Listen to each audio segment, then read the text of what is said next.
how God revived Elijah. The Lord appeared to him intimately. Elijah came to Mount Horeb after traveling 40 days and 40 nights. Sabi ng verses 11 to 12, the Lord said, "Go out and stand on the mountain in the presence of the Lord, for the Lord is about to pass by." If we desire to experience Him much more, yung gusto niyang ma-experience natin siya. Kaya nga may Bible kasi it was the Lord who initiated for us to know Him. Kaya nakikilala man natin siya at lumalapit man tayo sa Diyos kasi siya yung nauna. And what we're doing is just a response. Kaya lagi tayong tumugon kasi ready si Lord to speak to us, to minister to us, and to appear before us. Habang tayo po ay nakatayo sa presensya ng Lord, let's open our Bible in the book of 1 Kings, chapter 19, mula po verse 3 hanggang verse 8 ang atin pong babasahin. 1 Kings 19, 3 to 8, at samahan niyo po ako as we read all together ang salita ng Diyos. Okay, are you ready now? Okay, let's all together read. Elijah was afraid and ran for his life. When he came to Beersheba, he left his servant there, while he himself went to a day's journey into the desert. He came to a broom tree, sat down under it, and prayed that he might die. "I have had enough, Lord," he said. "Take my life. I am no better than my ancestors." Then he lay down under the tree and fell asleep. All at once, an angel touched him and said, "Get up and eat." He looked around, and there by his head was a cake of bread, baked over hot coals, and a jar of water.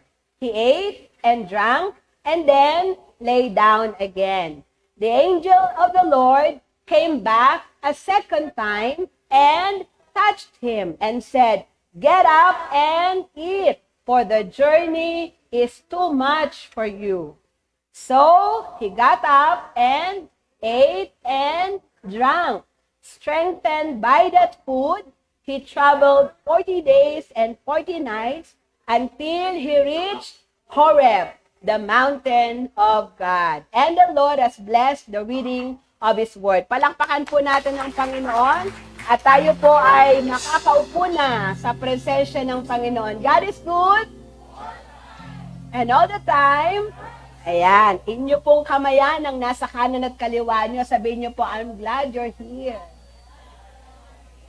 Welcome po sa Jesus is Lord Church, San Marcelino, Malate, Manila. At sa lugar pong ito, meron tayong 3 services every Sunday. Isa po ay 7:30 ng umaga. Ito po yung second service. Nagsisimula po tayo ng 10:30. At mamaya po, 2:00 ang ating third service. Kaya kung kayo po na nanonood ay malapit lang dyan o isang sakay lang, come and join us every Sunday. Iba pa rin po kapag face-to-face po tayong sumasamba sa Panginoon. Amen po. Alalahanin natin ang pangako ng Panginoong Hesus, Matthew 6:33, "If we seek first His kingdom and His righteousness, all that we need shall be added unto us." Lahat tayo may kailangan. Amen po? Sabi nating mga Pilipino, sinong may kailangan? Siyang lumapit. Tayo yung may kailangan sa Lord. Kaya lapit tayo kay Lord. At ang Lord naman, lahat ng paglapit natin sa Lord, hindi nasasayang. Dahil walang lalapit sa Lord na kanyang itatakwil. Bagkus sabi niya, "Come to me, all you who are tired and heavily laden, and I will give you rest." Sa presensya ng Lord, may pamamahinga. Sa presensya ng Lord, may pagpapanibagong lakas at sigla. Kaya po, make it a habit every Sunday na pumunta sa church at sumamba sa nag-iisang Diyos. At pag alis natin dito, bit-bit natin ang umaapaw na biyaya at pagpapala. Amen po ba? Palakpakan po natin ang Panginoon. Glory to God. So ang atin pong tema sa buong buwan ng Nobyembre, hanggang Disyembre ay patungkol sa revival. Kasi ito po yung ating topic ng ating 45th anniversary. Sinong naka-attend? Kaway-kaway? Sinimulan nyo ba tinapos? Grabe, tapos na, no? Nag-closing prayer na. Ayaw pa umuwi ng mga tao, no? Oo, kantahan pa. At yung display ng fireworks, grabe. Ang dami po talaga at nakakamangha kasi parang ito nga talaga yata yung pinakamaraming attendance ng ating anniversary. Palakpakan po natin ng Panginoon. And more than the celebration, dapat bit-bit natin yung mensahe na binigay sa atin ng Panginoon through our beloved Bishop Brother Eddie. Ang title ng ating team, Revival, an urgent call to action. So hindi lang po siya magandang pakinggan, revival, pagpapanauli ng lakas at sigla at alab at apoy, kundi dapat may kasamang gawa. Amen po? As we are revived, ito po ay magtutulak sa atin para magpatuloy and even i-increase pa natin yung ating pagmamahal, paglilingkod sa Diyos at sa mga tao na inilalapit ng Lord sa atin. Nang sa gayon, pagdating natin sa langit, hindi tayo kakaunti. Marami tayo. Amen po? Di ba? The more, the merrier. Sinong natuwa nung anniversary kasi sandamakmak? Amen. So, ibig sabihin, lalo na kung sa langit, marami tayo. At dadami tayo pag tayo nag-i-invite. Dadami tayo pagka hindi tayo pupunta sa church mag-isa. Bagkus meron tayong kasama. Amen po? Ayan. At alam ko po na sasamahan tayo ng Lord. Kasi kung gusto natin ang ating pamilya, kakilala, kapitbahay, ay makakilala sa Panginoon, mas yung gusto ng Lord na makilala siya ng mga tao. For He do not wish that any to perish, but that all should come to repentance. Kaya, revival is the call for the hour. Kasi alam nyo po ba na we always need to be revived. Sabi mo sa katabi mo, kailangan lagi kang revived. Opo, ang revival po ay hindi one time, na-revive na ako, okay na. Hindi po. Kasi parang ano yan parang gasolina sa sasakyan. Kahit revive na revive ka, nauubos yan. Amen po? Kaya dapat lagi tayong magbabalik sa Panginoon. Lord, pengi ulit. Pengi ulit ng kapuspusan. Pengi ulit ng kaalaban. Pengi ulit ng ningas, Panginoon. Ayokong ningas kugon. Alam niyo yon? Yung yun. Yung sa simula lang maalab, then later on, lana. 'Di ba? Ang gusto ng Lord, dire-diretso, nag-aapoy tayo para sa Panginoon. Kaya November hanggang December, ito yung topic natin. Para talagang sigurado tayo na nag-uumapoy yung ating pagmamahal sa Diyos at sa kanyang gawain. Okay po? So, dahil nga 2 buwan ito, na topic ay revival, nag-pray ako sa Lord. Lord, magandang iserye yan. Pero anong klaseng serye? So, ang nilagay ng Lord sa heart ko, mga Bible characters na nakaranas ng revival. Gusto niyo yon? Oo, kasi kaya nga tayo may Bible at may mga tauhan dyan para we get to learn from their experiences, matutunan natin yung mga dapat na matutunan, maiwasan yung dapat na iwasan para yung mali nila, hindi na natin danasin. Bagkos yung kanilang karanasan at natutunang leksyon, ito yung ating magamit sa ating araw-araw na buhay. Kaya po, it will be a series of study of biblical characters. At ang una pong nilagay ng Lord sa aking puso, yung favorite character ko. Siyempre, unang-una na si Lord. Amen ba?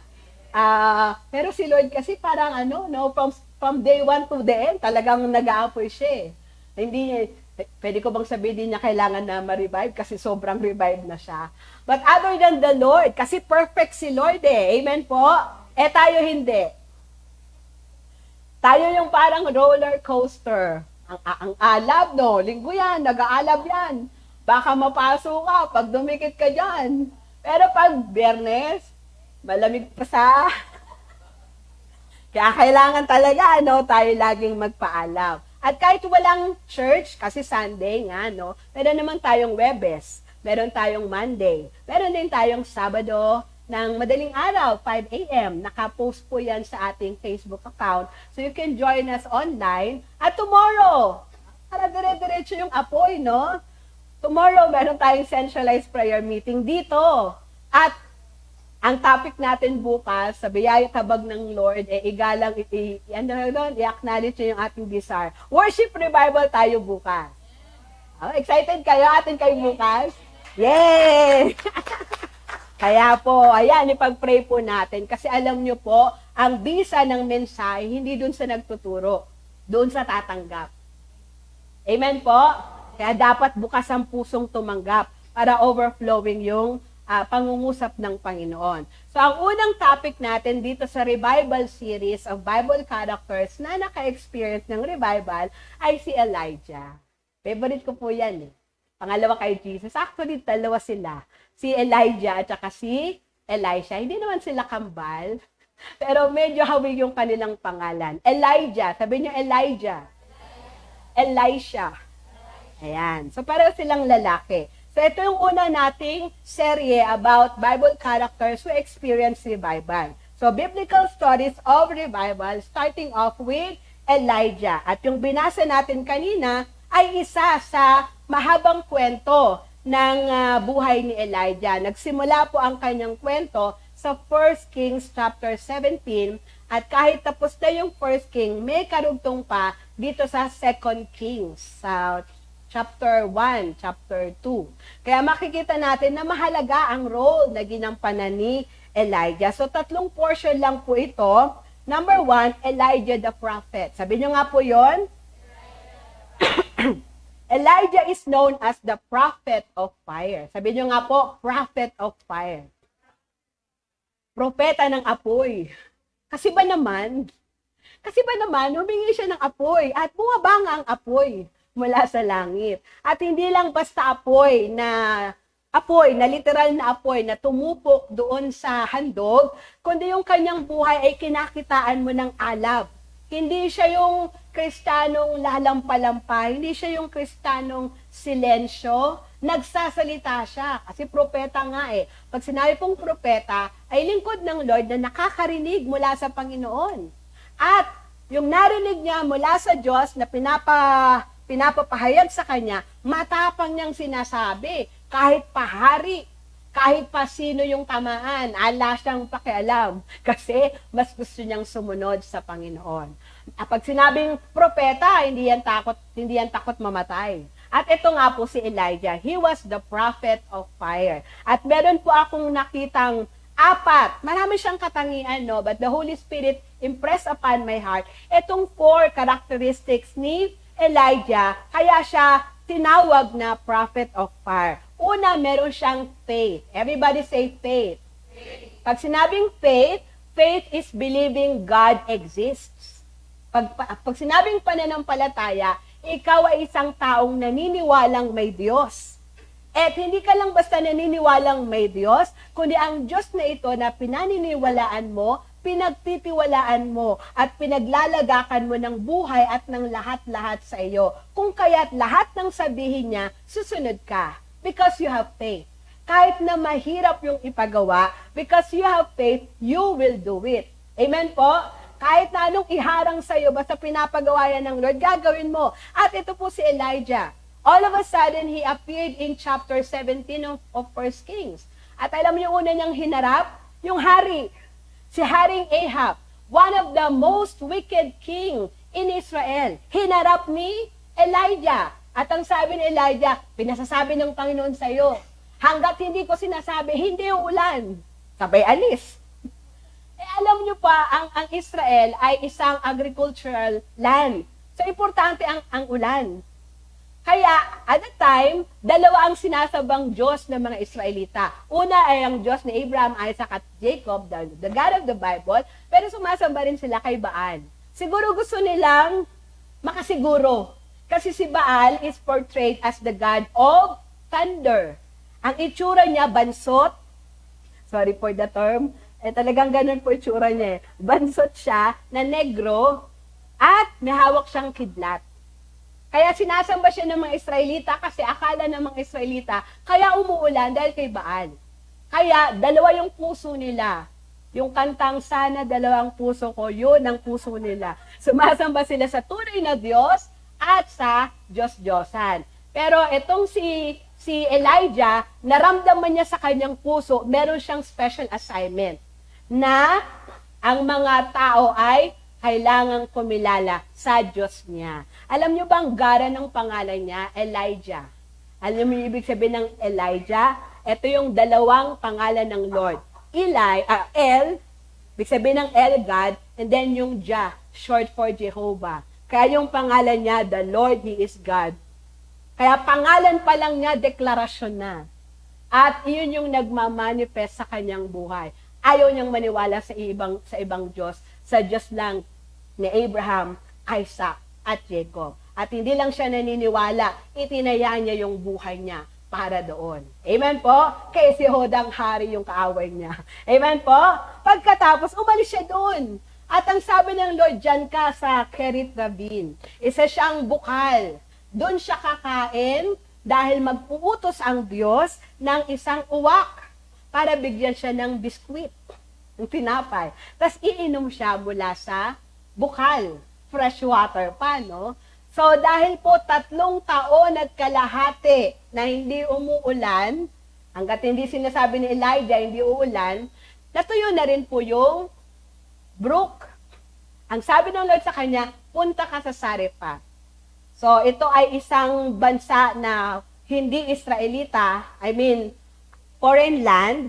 At ang sabi ng Lord, inutusan ko yung isang widow para ikay pakainin. Pagdating niya sa Sarepta, laking gulat niya kasi yung widow na magpapakain sa kanya, hikahos din. Parang kung kayo makakita doon sa widow, hihingi pa ba ako dito ng pagkain? Eh mukhang kahit siya kulang sa food.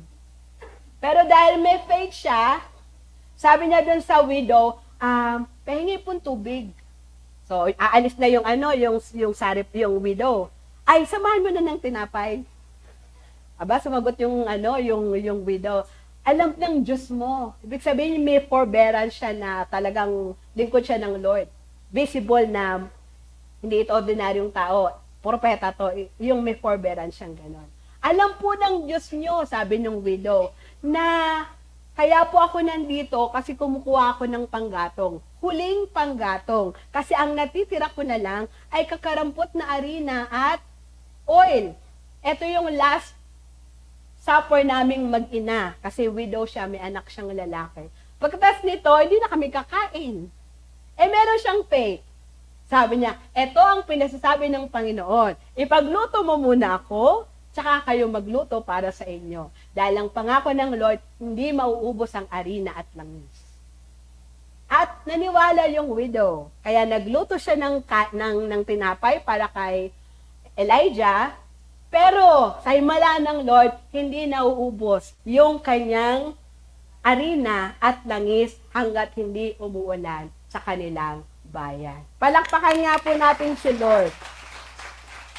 Siguro kung ako yung si Elijah, wag na Lord, magpa-fasting na lang ako. Kukunin ko pa ba yung pagkain nila? Pero Elijah worked with faith, by faith. Amen?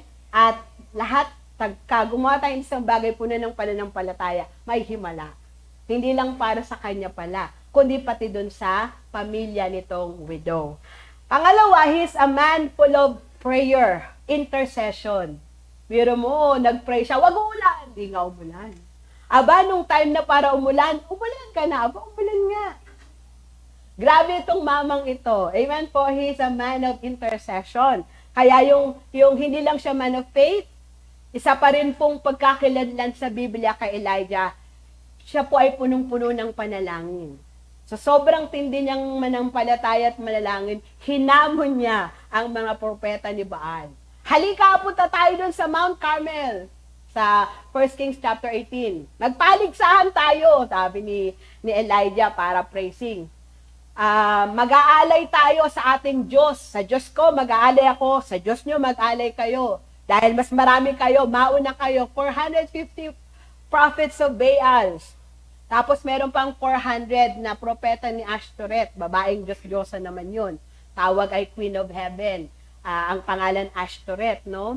O, 850 kayo, sabi ni Elijah. Mauna na kayong maghandog kasi usually morning and evening sacrifices. So itong mga propeta ni Baal, mula umaga, dasal-dasal na sila, sayaw-sayaw sila, doon sa paligid ng pong altar na ginawa nila, Baal, pakinggan mo kami, pakinggan mo kami. Kasi ang usapin, kailangan mag-offer sila ng sacrifice, merong bull on top of the altar, pero walang magsisindi ng apoy.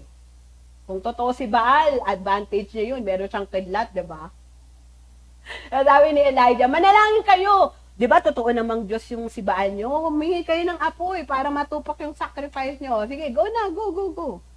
Para praising. Aba, mula umaga hanggang dapit hapon, alang apoy. Tinutuya pa sila ni Elijah, di ba Diyos si Baal? Bakit ala pa kayong apoy? Ay, baka natutulog. Ay, baka namamasyal. Ay, baka may kausap. Lakasan nyo. Nilakasan nga. Pero wala pa ring apoy. Pero nung gabi na, time for the evening sacrifice, siya nang lapit ni Elijah. So, meron tong dating altar ng Diyos, inayos niya, ni-repair niya ang altar ng Panginoon, nagtayo siya ng altar gamit ang 12 bato representing the 12 tribes of Israel. Nilagay niya yung kahoy and on top, inilagay niya yung bull na i-offer. At ito pang kakamangha.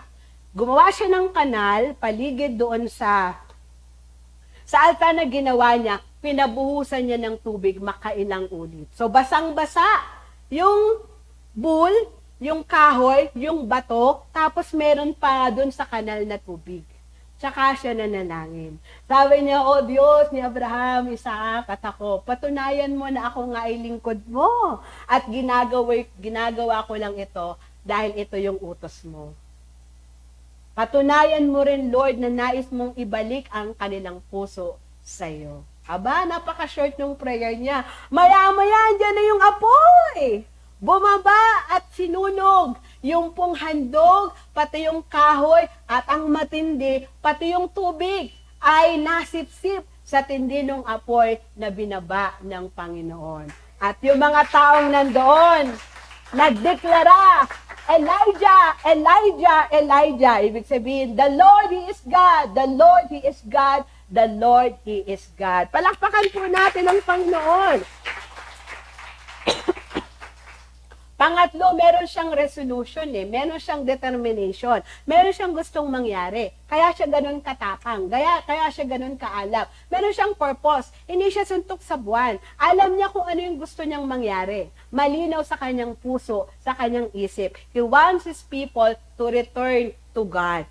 At kung kailangan gamitin yung buhay niya, so be it. Basta ang gusto ko, ang aking bayan kumilala muli sa tunay na Diyos. At meron siyang effect. Hindi pwedeng makita mo si Elijah na walang nangyayari sa'yo. May epekto siya. Meron siyang influence. At even the king, si King Ahab, walang magawa kundi sumunod sa kanya. Sabi ni Elijah kay Ahab, punta ka doon sa Mount Carmel. Dalhin mo yung mga tao. Ay, walang magawa yung hari. Propeta ito ng Diyos na yung dating niya pa lang, may arrive. That the presence of the Lord is with him because he is the prophet of the Lord. Amen po ba? Second po, sa second part, teka muna. Buksan, inilagay ng Lord sa heart ko yung James 5:17.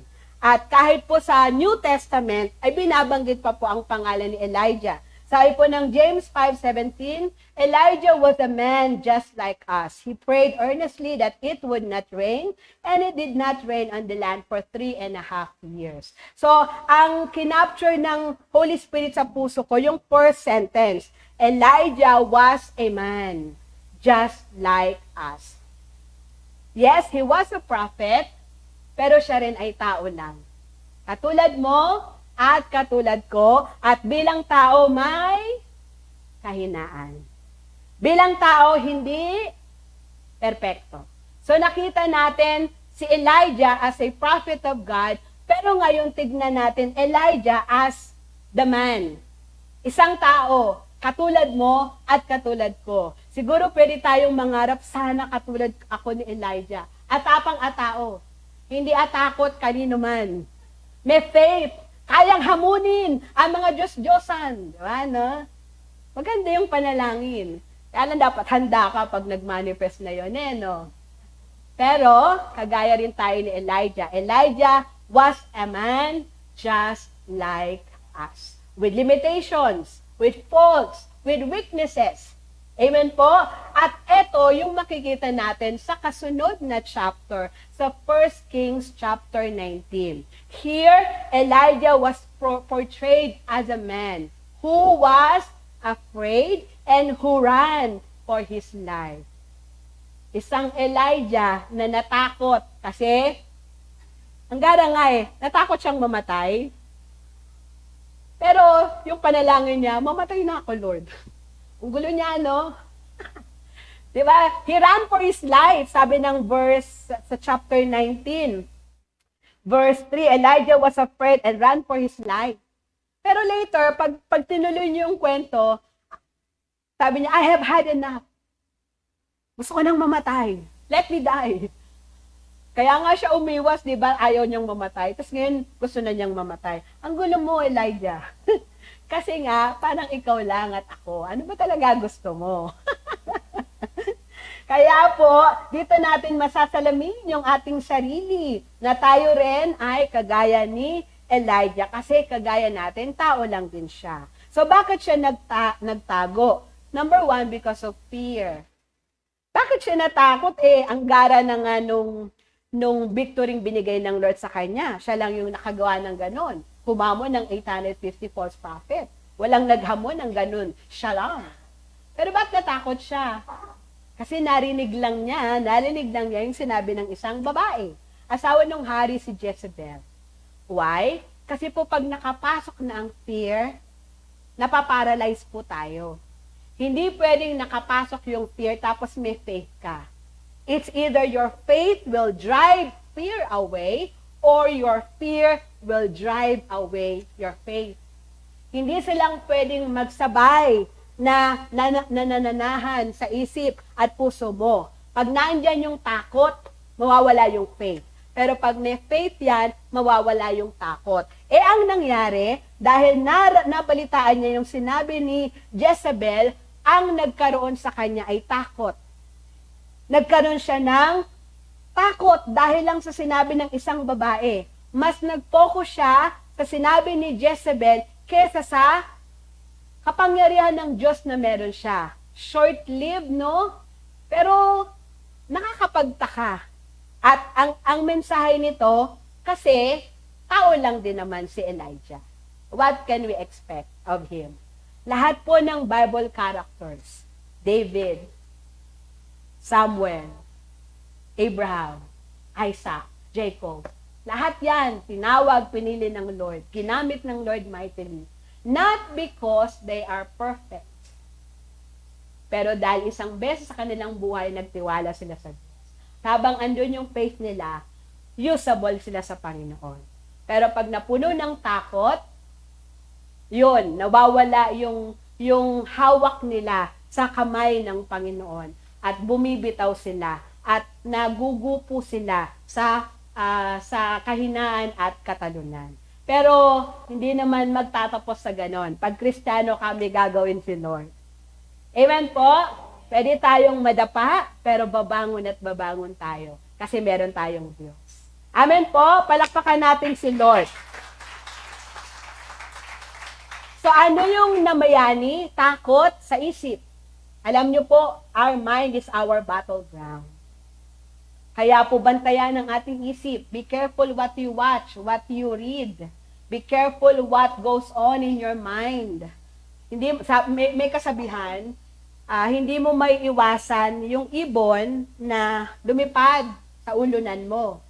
Pero pwede mo siyang maiwasang maglagay ng pugad. Diba? So, ibig sabihin, you cannot stop thoughts from coming into our mind. Pero pwede mong salain. Yung hindi makakatulong sa'yo as a person, wag mong ipanatili. I-resist mo. Kaya yun ng isip natin kasi we have God. Amen? Kaya ng Lord na i-renew yung mind natin, lalo na't nagbabasa tayo ng Bible, nagpe-pray tayo, makapangyarihan yung Diyos natin kaysa anumang gawa ng kaaway. Kaya dapat malinaw sa atin mga bagay na makakasira sa atin, yung negativism. Alisin natin yan, mga toxic. Pag alam mong maaapektuhan ka negatively, huwag mong hayaan. Malungkot ka na nga, papakinggan mo pa, ako'y kawawa, ako'y... Malungkot ka na nga, yung pa yung sinasaksak mo sa isip mo. So pag malungkot ka, gawa ka ng way to cheer yourself up in the presence of the Lord. Mag-worship ka. Nung tama ba last week? Last week po ako'y natenga sa bahay. Ang dami ko dapat turo. Hindi ako nakapagturo kasi ako'y sobrang inuubo. Ako'y natenga sa bahay at ako'y medyo na nagda-down, nalulungkot na ako. Hanggang nung linggo, last week, parang andun pa yung ubo. Tapos nanghina pa yung katawan ko. Sabi ko sa Lord, Lord, pagalingin mo ko. Kailangan kita. Biglang bumanat yung aking karnal na pag-isip. Nabanggit ko ba naman sa prayer? Diba? Una sabi ko, Lord, kailangan kita. Bumanat yung sarili ko. Lord, kailangan mo pa ba ako? Naku, siguro kung si Lord, baka ako ay ano ko ba? Siyempre, kailangan tayo ng Lord. Kasi buhay pa tayo. Ibig sabihin, may assignment pa tayo from the Lord. Amen po? Kaya, thank God, pinagaling niya ako nung Sunday, nakapagturo pa ako. At yung pala, may plano sila kasi pastor's appreciation day nung linggo. Di ko alam, no? Sinurprisa nila ako. And di nila alam, answer ng Lord John sa aking pagsisentimiento. Palakpakan nga po natin ng Lord. Kasi po tao lang tayo. Amen po? Na pwede tayong masalpakan ng kaaway ng mga negativism ng fear. Pero hindi dapat nating hayaang manatili yung ganong thoughts. Andiyan ang Word of God, and we can pray, we can bind the works of the devil and lose the presence of the Lord. So ito yung naging problema ni Elijah, napuno siya ng takot. Pangalawa, siya po ay napagod. He was exhausted. Bakit? Kasi alam nyo ba, after na bumaba yung apoy, hindi pa umuulan So itong si Elijah, nagpray. Ilang beses niyang inutusan yung kanyang servant, tingin ka doon. Meron ka na bang nakikitang ulap? Wala pa Pray siya ulit. Ilang beses ba yun? 3 yata. Tapos nung sabi nung servant niya, meron na po ako nakikitang ulap kaso kasing liit lang ng kamao. Nung marinig yun ni Elijah, tumayo na siya. Tapos alam nyo, si King Ahab, pinauna ni Elijah. Sige, mauna ka na, sakay ka na, abutan ka ng ulan. Pag ulan kaya faithful talaga. Puro full of faith talaga to si Elijah. So, nakakarawahe si action pa. Nakakarawahe si King Ahab. Etong si Elijah, nung assured na siya na parating na yung ulan, ang sabi ng Bible, pinuno siya ng lakas ng Lord. At siya ay mabilis na tumakbo. Sobrang bilis niyang tumakbo, naabutan niya at nalagpasan niya yung haring nakakarawahe. Adrenaline, pero syempre presence ng Lord. Pero for sure nakakapagod din yon. Bakit gano ba yun kalayo? Nakarating kasi siya sa Jezreel Valley. And the distance from Mount Carmel to Jezreel is 40 kilometers. Tinakbo yon ni Elijah. Mantakin nyo, mapapagod yun. Amen ba? Excusable excuse ba yun, Pat? Siyempre hindi. Ako lang ay nagbibigay lang ng nagiging attorney lang. Ito pa. Nung marinig ni Elijah, yung makarating kay Elijah, yung sinabi ni Jezebel, nasa Jezreel siya. At sobra na siyang nalungkot. Alam niyo yung ginawa? Naglakad si Elijah mula Jezreel to Beersheba. Alam niyo po yung kataga sa Bible na from Dan to Beersheba, that is from north to south. So, etong Jezreel, medyo bandang norte siya. Tapos bumaba siya sa Beersheba. Gaano yung kalayo? 100 miles. sobra siyang depressed, naglakad siya ng naglakad. Hanggang sa nakarating siya doon sa Beersheba. At that time, meron siyang kachika, may kasama siya, yung servant niya. Pero pagdating sa Beersheba, iniwan na niya yung servant niya. Pagdating niya siya sa Beersheba, naglakad pa siya ng a day's journey. Yun yung description sa Bible. Naglakad siya ng a day's journey. Yung pala, ang a day's journey ay isang araw na may liwanag na paglalakbay. And that is about 8 hours. So, ang isang tao daw, makakalakbay siya ng 3 milya per ora. So, 8 hours times 3 miles, ang nilakad ni Elijah mula Beersheba hanggang doon sa isang disyerto sa Beersheba was about 40 kilometers na naman. Payag na kayong mapapagod nga siya? Eto pa. Doon na siya sa desert of Beersheba. Doon na siya nag-pray. Doon na siya, kunin mo na lang ako, Lord. Mamatay na ako. Kasi baliwala yung buhay ko.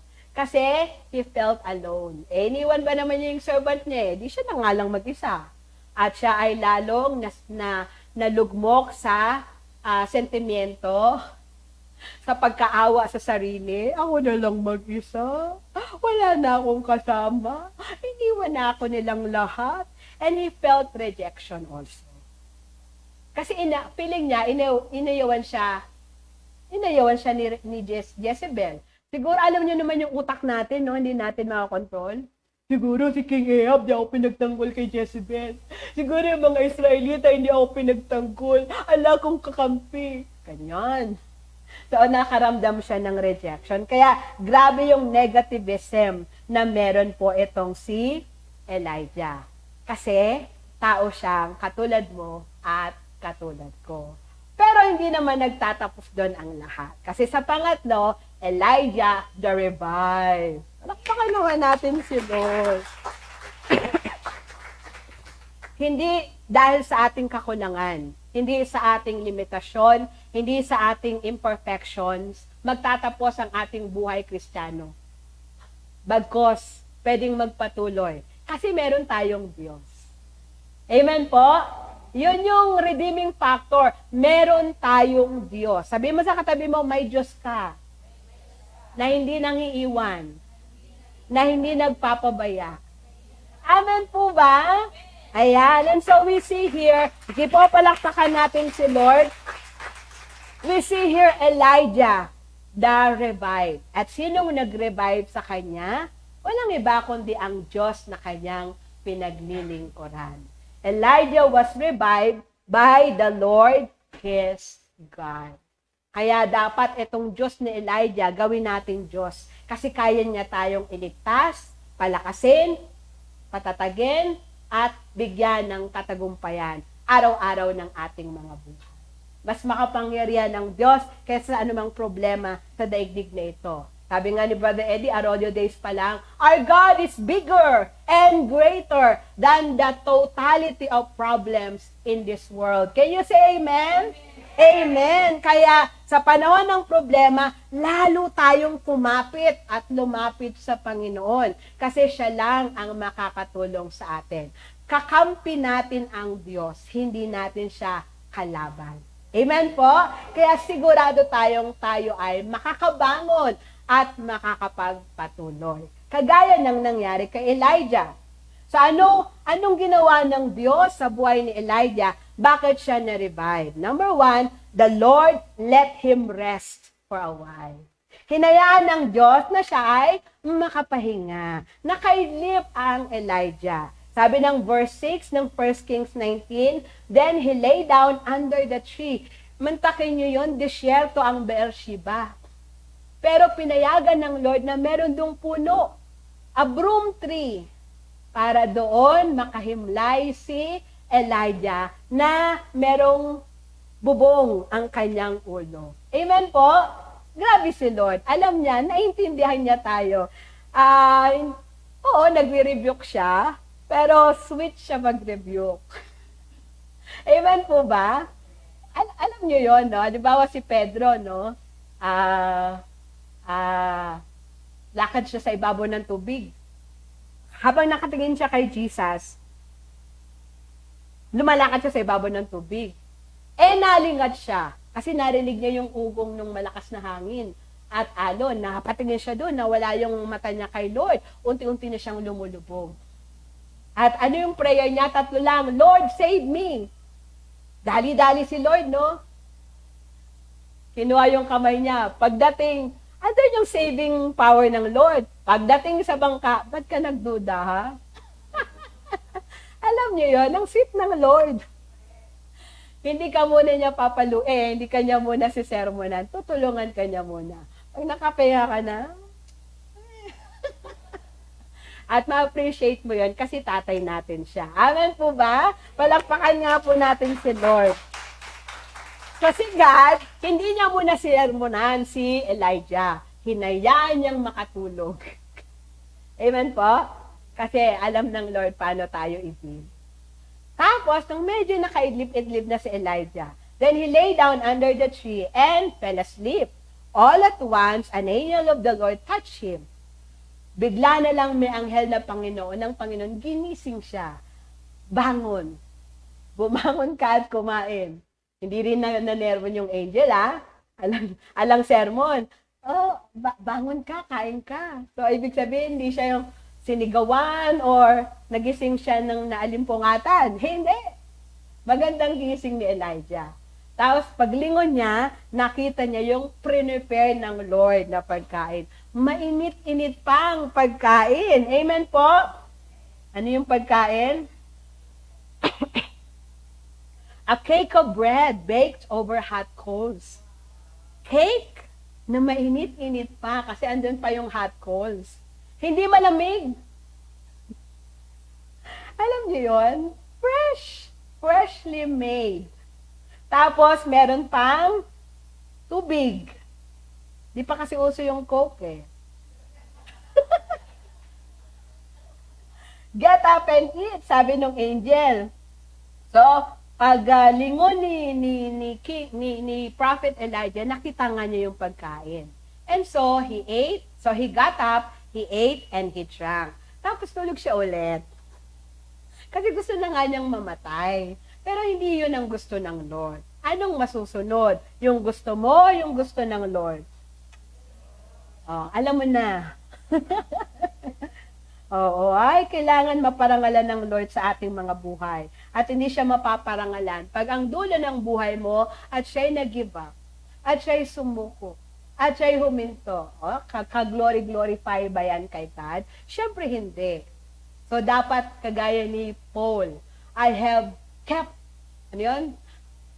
I have fought the good fight. I have finished the race. I have kept the faith. Lumaban siya. Kaya sabi niya, I have fought a good fight. Ibig sabihin, lumaban siya. Hindi siya nagpadaig. Sabi mo sa katabi mo, huwag kang patalo. Huwag kang padaig. Laban-laban lang. De, joke lang. Laban-laban lang. Meron tayong Lord. Amen po? So, get up and eat. So, kumain siya 2 beses. Nung nailip na siya ulit, ayan na naman yung angel. Ginising na naman siya. Sabi ng angel sa kanya, bumangon ka at kumain kasi malawak ang iyong pagiging paglalakbay. And so, he got up, sabi ng verse 8, so he got up and ate and drank, and strengthened by that food, he traveled 40 days and 40 nights until he reached Horeb, the mountain of God. Ang Horeb po ay kapareho ng Sinai. Another name for Mount Sinai is Mount Horeb, the same mountain where God spoke to Moses. At binaba ng Lord yung 10 utos sa Mount Sinai. It is the mountain of God. Amen po? So, naglakbay si Elijah, pero dito hindi na siya nagrereklamo. Kasi pinakain na siya ng Lord. Sabi mo sa katabi mo, gusto mong kumain? Sabihin mo lang sa Lord. Minsan kailangan mo lang pala a good rest and a good meal. Pwede naman yun, mag-pray ka sa Lord. Lord, may times na ganun ako. Kasi minsan may napapanood akong mukbang, no? Lord, parang sarap nun. Tapos nagugulat na lang ako, meron ako pambili ng, yung ano, yung, naririnig ko eh, yung, anong luto yun? Buttered shrimp. Yon, na meron pang sweet corn and tahong. So yung cravings ko, binigay naman ng Lord. Di ba? Thank you, Lord. We can pray. Tatay natin siya. He is our Heavenly Father who will not withhold any good thing from those who fear Him. Amen po? Pwede niyong sabihin, sa tao nga nagagawa niyo, palambing naman, Lord. Ay, parang ayaw niyo ah. Pero pwede po yun. Kita niyo si Elijah. O, nilambing siya ng Lord. Anong gusto mo ba? O, ito pala, pagkain lang pala eh. O, yan. So, after niyang kumain, napalakas siya. At nagbiyahe siya. Gano'ng kalayo yung kanyang biyahe? Teka lang sinulat ko yun eh. Mula po Beersheba, sa desert ng Beersheba, papunta doon sa Mount Horeb, 40 days and 40 nights na journey, 401 kilometers. Ganong kalayo. Ang sarap palang nagba-background study. Mas na-appreciate mo. Pero iba na kahit pa paano, ibang Elijah na to. Hindi na masyadong nagre-reklamo. Medyo na lang. Pinakain na siya eh. Kaya alam nyo, para yung mga nagre-reklamo sa inyo, manahimik, pakainin nyo. Joke lang. Mamaya yung mga pinapakain ko dito, yun yung isip. Siyempre, joke lang yun, ha? Okay, and so what happened? Teka lang kasi pino-forward march ko itong aking topic. So, yun yung pangalawang ginawa ng Lord sa kanya. Pinakain siya ng Lord, and with that food, his strength was regained. Tapos po, anong nangyari na? Doon na tayo sa pangatlo, how God revived Elijah. The Lord appeared to him intimately. Sinong gusto nun? Oo, pwede po yun. Kasi, sweet si Lord eh. Alam niyo ba yun? May kantang, I keep falling in love with Jesus over and over and over and over again. I keep falling in love with Jesus over and over and over and over again. He gets sweeter and sweeter as the days go by. Oh, what a love between my Lord and I keep falling in love with Jesus over and over and over and over again. Hey! Wala man akong jowa, meron akong Jesus. And He gets sweeter and sweeter as the days go by. So, pwedeng ako hindi sweet. Pero alam niyo na sweet ako.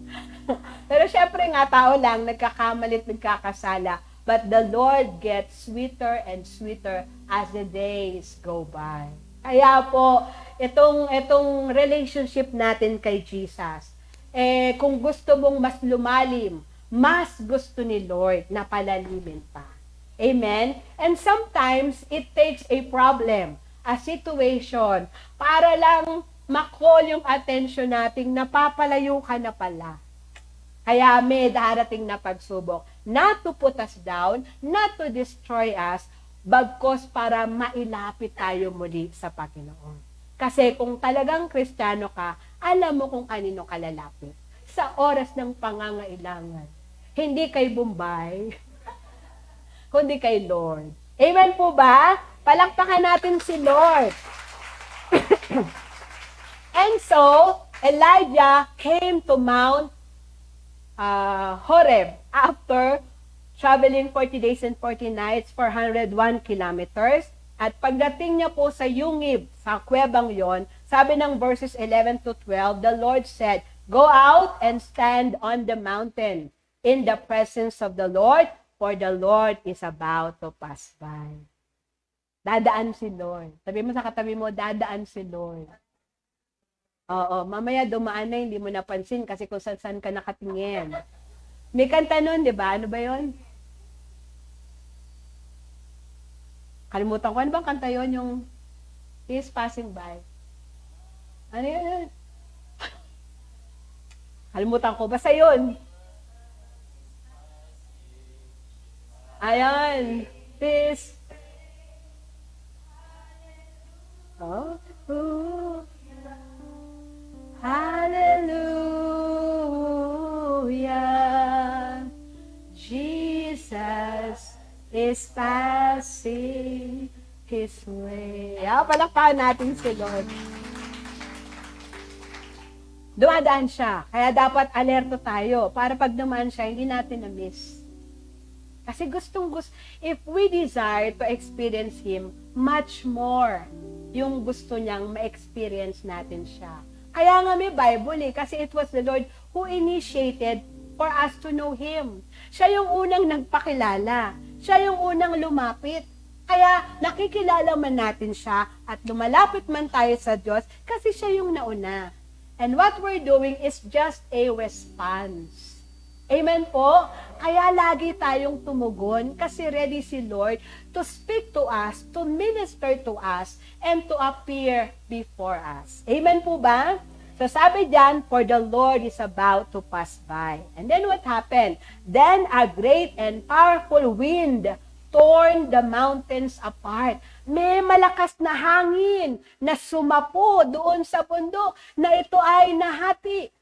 At yung mga bato ay parang may landslide. It shattered the rocks before the Lord.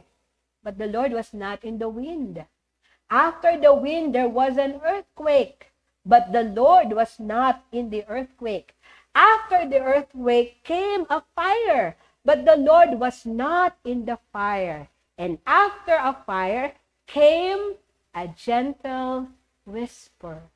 When Elijah heard it, at hindi sinabi kung anong sinabi ng Lord, palagay niya anong binulong ng Lord. Hi Elijah, I'm here. Pero since it was a gentle whisper, alam nyo nang it was word full of love, full of comfort, full of assurance. Amen po ba? Kasi whisper eh. Pwede bang galit si Lord na, kulit mo I'm sure na it's something that touched the heart of Elijah. Kasi hindi siya natinag sa lindol. Hindi siya natinag sa apoy. Hindi siya responsive doon. Elijah experienced the earthquake, walang dating sa kanya. Naramdaman niya yung hanging malakas. Walang dating sa kanya. Yung apoy, alang dating. Pero nung narinig niya yung bulong ng Panginoon. When Elijah heard it, he pulled his cloak over his face. Kasi alam niya, ayan na si Lord. And alam niyang hindi niya kayang titigan ang presensya ng Panginoon. And so he covered his face with his cloak, and he went out and stood at the mouth of the cave, ready to hear from Him. Amen po? God wants an intimate, personal encounter with all of us na pwede nating balik-balikan. Nung panahong mabigat yung nararanasan natin, andyan si Lord. He was never a God far off. He was a God nearby sa mga taong hinahanap ang kanyang mukha. Jeremiah 29:13, you will seek me and find me when you seek me with all of your heart. Pangako yan ng Panginoon. Pag hinanap mo ko, hindi kita tataguan. Hindi nakikipaglaro si Lord ng hide and seek. When we seek Him, we will find Him. Amen po ba? Palakpakan nga po natin ng Lord. At times, kagaya nung sa buhay ni Elijah, kailangan niya yung apoy. Pero there are times, hindi kailangan ng Lord na sindakin ka ng kanyang kapangyarihan. Kasi ang kailangan mo pala, yakap niya. Kailangan mo pala, tinig niya. And whatever you need, God knows it and God can do it for you. Ganun nga tayo kamahal. Amen po? Palakpakan po natin si Lord. And then ikaapat, the Lord spoke to him. At inano ko lang yung yung tatlong pangungusap ng Lord kay Elijah. Number 1, ang tanong ng Lord sa kanya, what are you doing here? Ang ginagawa mo dito? Kasi he should be in a different place. Kasi kaya siya nandun, di ba? Kasi gusto na niyang sumuko. Ayaw ng Lord na nasa point of surrender tayo. Point of surrender na ayaw mo nang magpatuloy sa buhay. Okay lang yung point of surrender kay Lord. Pero yung point of surrender na gusto ko nang mamatay. Wala nang kabuluhan ng buhay ko. Kristiyano ka, dapat walang ganon. Mag-repent tayo kung nabanggit natin yon, kasi hindi yun yung gusto ng Lord. We should not be on that point of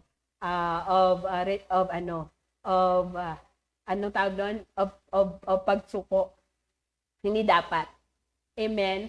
Alam natin paano mapapalakas yung sarili natin. Andyan yung Word of God, andyan yung prayer, andyan yung pagdalo sa gawain. Amen po? Alam mo yung gamot eh. Gawin mo dahil ang Lord, kalooban niya na hindi tayo tumigil bagkus magpatuloy tayo hanggang sa huli. Pero alam niyo, isa pang bagay doon sa tanong ng Lord, what are you doing here? It was a chance, alam ng Lord ba't nandun si Elijah? Amen? Pero gusto ng Lord mag-open up si Elijah. What are you doing here? At alam nyo, sumagot nga si Elijah, kasi ako na lang mag-isa. Kasi gusto nilang patayin ako. Kasi wala ka ng ibang lingkod, ako na lang. Yung puro sarili. Pero, on the other hand, it was a release on the part of Elijah. Minsan, kailangan nating mag-open up. And we have a gracious, merciful, loving God that He will always understand us. Even if we open up to Him, at kahit na mali yung ating paniniwala, mali yung paniniwala niya, hindi naman pala siya mag-isa lang 7,000 pa sila na hindi lumuluhod kay Baal. Mali yung alam niya Pero just the same, gusto ng Lord i-release ni Elijah. Ba't ka ba nandito? Ano ba yung pakiramdam mo? It was an invitation for Elijah to open up what is in his heart. Ano ba kinatatakot mo? Ano ba issue mo? Ano ba pinagdadaanan mo? Not that he doesn't know, he knows.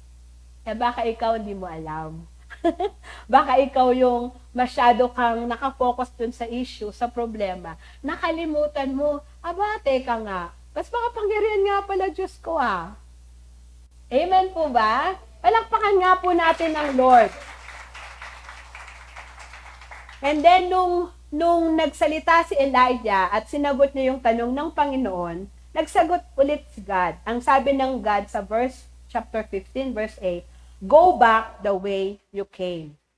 Bumalik ka. Balik. Balik ka sa dinaanan mo. Go back from where you came. Go back the way you came. So, ibig sabihin, babagtasin naman niya yung ilang kilometrong yun. Pero more than the distance is, magkaroon ka ulit ng direksyon. Tamang direksyon, tamang pananaw. Kasi, iba pagka nagkaroon ka na ng special experience with the Lord. Another thing is when the Lord says, go back the way you came, it is a picture of repentance. Amen? Yung sabi ng Lord kay Ephesus, di mo na ako mahal kagaya ng dati. Magsisi ka, gawin mo ulit yung dati mong ginagawa. Kung hindi, kukunin ko yung iyong lampara. So, ibig sabihin, gawin mo ulit yung dapat na ginagawa mo sa Panginoon. Amen po. Tulungan mo yung sarili mo. Kasi tutulungan ka rin naman nila. Go back the way you came. Balikan mo yung mga dating ginagawa mo sa Panginoon. Rekindle the love, the passion, the service, yung ginagawa mo para sa Lord at sa Kanyang kaharian. At makikita mo na ito talaga yung pagkakatawag ng Lord sa iyo. Amen po? And I believe the Holy Spirit is speaking to you patungkol sa mga bagay-bagay na ito. I believe it was a personal message for all of us. Amen po? At pangatlo ba? Mali yata numbering ko The Lord spoke to him at ang sabi ng Lord sa verse 15 letter B at saka verse 16, go to and anoint. Punta ka dito, hanapin mo si ganito, at buhusan mo ng langis. 3 tao, si Hazael to be king over Aram, si Jehu to be king of Israel, and si Elisha para mag-succeed sa iyo as a prophet. 3 tao na ibig sabihin, meron pa akong assignment sa iyo. Sabi mo sa katabi mo, hindi pa tapos ang Lord sa iyo. May papagawa pa siya sa iyo. Kaya hindi ka pa niya kukunin. Kaya walang sakit at karamdaman na babawi sa buhay natin kasi may assignment pa tayo sa Lord. Say amen! Ilaban nyo yan! Ano mang sakit ang dumapo sa mundo, kapag ka hindi ka pa kukunin ni Lord kasi may assignment ka pa, hindi ka pa kukunin ni Lord. Negative yung lalagay ng kaaway. Pero labanan mo yan. We will live and not die. And we will declare the good things the Lord has done. Ang Diyos natin ay Diyos na bumubuhay, hindi pumapatay. Amen po? Palakpakan natin si Lord. Alam nyo ba, ano lang to daldal ko talaga. Alam nyo ba na hindi naman nagawa ni Elijah yung dalawa? Hindi naman siya yung nag-anoint kay Hazael, king of Aram. Hindi rin siya yung nag-anoint kay Jehu to be king of Israel. Si Elisha ang gumawa nung kay Jehu. Pero, si Elisha ang kumausap kay Hazael to be king of Aram. Pero, si Elisha na to nag-utos lang siya ng isang propeta para i-anoint si Jehu. Wala pa lang role si Elijah, no? No! Kala nyo lang wala, pero pag binasa nyo, di nakabalik na si Elisha, no? Ay, si Elijah. Nag-usap na sila ni Lord at magaling na siya. Sabi mo sa katabi mo, magaling ka na ba? Galing na. Alam nyo ba? 3 yung instruction ng Lord sa kanya. Hanapin si Hazael, hanapin si Jehu, hanapin si Elisha. Ang nahanap niya si Elisha lang. Pero it worked well kasi at least may kasama na si Elijah. Hindi na siya mag-isa. At dahil etong si Elijah, mas malinaw na sa kanya yung calling ng Lord, he trained prophets. Nag-train si Elijah. Nagkaroon ng tinatawag na School of Prophets. Dahil kay Elijah. Amen po, that was his influence. And he influenced Elisha. And Elisha influenced a prophet para yung 3 yon matapos lahat. It doesn't mean na si Elijah gagawa ng lahat to personally do it. But to ensure that everything will be done even if he's no longer there. Amen po ba? So, ang ibig sabihin, the Lord will not require us to do something beyond our capacity. Yung kaya mo lang. Amen po? Kaya ni Elijah mag-train. Alam nyo kasi si Elijah, introvert yan. Si Elisha, extrovert.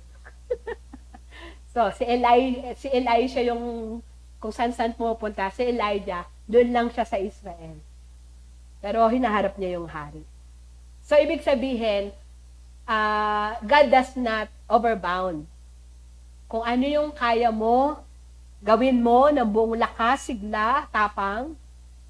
Yung hindi mo kaya, at may nilalagay ang Lord for you to train them. Para kahit wala ka na, tuloy yung gawain ng Panginoon. Amen po ba? At alam nyo bang sobrang love ng Lord itong si Elijah? Isa siya. Tatlo sila. 3 silang hindi namatay. Si Elijah, hindi siya namatay Alam nyo ba yon? Kinuha lang siya nung chariot of fire. Buhay siyang pumunta ng langit. Misteryo yon. Pangalawa si Moses daw. Kasi hindi mahanap yung kanyang bangkay. Sabi kaya sa tribulation, si Elijah daw po at si Moses yung mga ngaral. Diba na-rapture na tayo? Konti lang umuo. Hala! Diba na-rapture na tayo? In the future, no? maiiwan si Moses, bababa si Moses tsaka si Elijah para sila yung mag-evangelize ng mundo.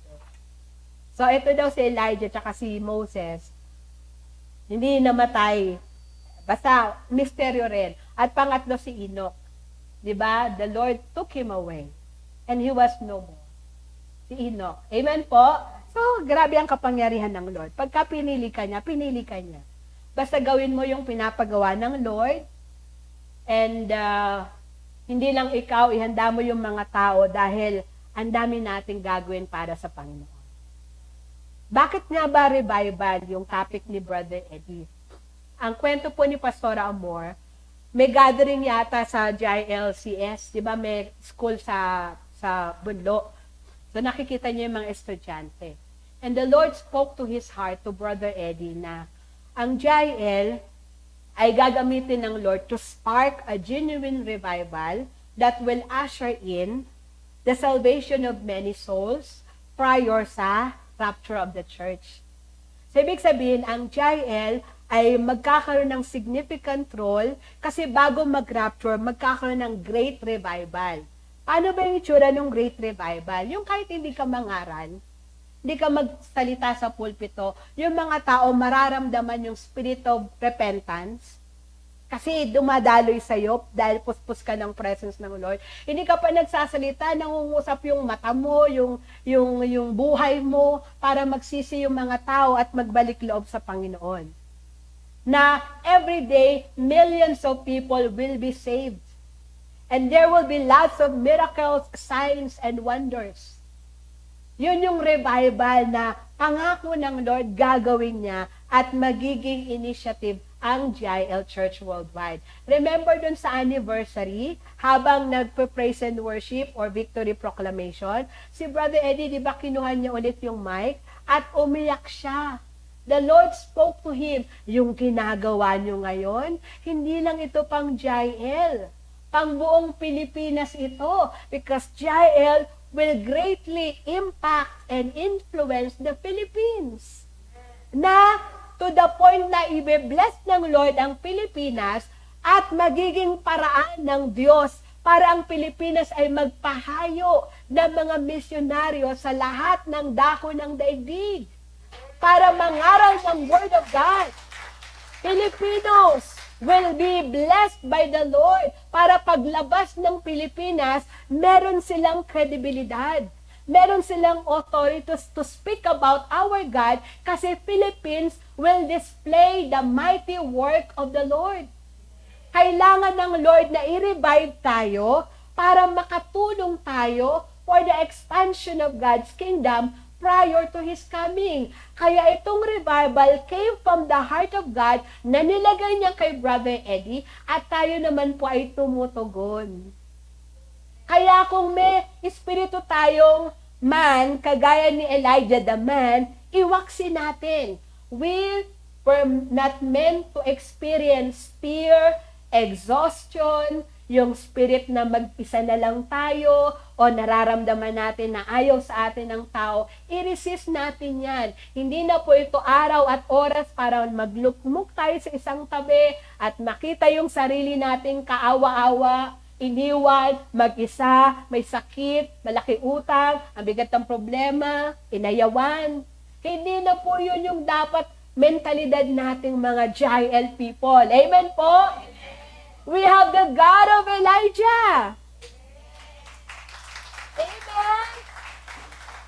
And it was the Lord who is appointing us to go and spread the word, to go and spread, spark the spirit of revival sa bahay mo, sa trabaho mo, sa eskwelahan mo, kung saan ka nilagay ng Panginoon. You need not go from one place to another. Right where you are.